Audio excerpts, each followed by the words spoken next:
Corona عالمی وبا کی وجہ سے پاکستان نے دنیا بھر کے ساتھ فضائی آپریشن معطل کر دیا۔ اچانک فضائی آپریشن معطل ہونے کی وجہ سے دنیا بھر میں پاکستانی بزنس مین، سیاح اور اوورسیز پاکستانی پھنس گئے۔ حکومتی سطح پر بروقت اقدامات نہ ہونے کی وجہ سے لوگوں نے ادارہ وفاقی مختصب کے ساتھ رابطہ کرنا شروع کر دیا اور تحریری درخواست بھیجی۔ ادارہ وفاقی مختصب کے کمشنر شکایات برائے اوورسیز پاکستانی حافظ احسان احمد کھوکھر ایڈوکیٹ نے فوری ایکشن لیا اور انہوں نے وزارت خارجہ، وزارت داخلہ، وزارت اوورسیز پاکستانی، او پی ایف اور پی آئی اے کو ہدایت کی کہ دنیا بھر میں پھنسے ہوئے پاکستانیوں کو وطن واپس لانے کے لیے انتظامات کیے جائیں۔ ادارہ وفاقی مختصب کے بروقت ایکشن کی وجہ سے اب سعودی عرب امارات، افریقہ، امریکہ، France, Germany, Norway, Italy, Singapore اور چائنا کے لیے پی آئی اے کی اسپیشل پروازوں کے سلسلے شروع ہو چکے ہیں۔ دنیا بھر میں پھنسے ہوئے پاکستانیوں اور وفات پا جانے والوں کی میتیں پاکستان لائی جا رہی ہیں۔ براعظم افریقہ کے ممالک ماریشس اور ماگاداسکر میں پھنسے ہوئے 50 کے قریب نعت خوانوں نے بھی کمشنر شکایات برائے اوورسیز پاکستانی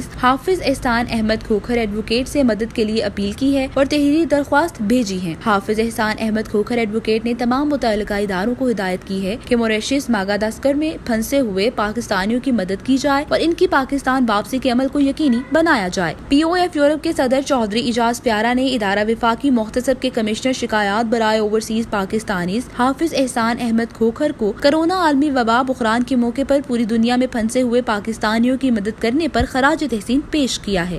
ثاقب علی، جذبہ نیوز، اسلام آباد۔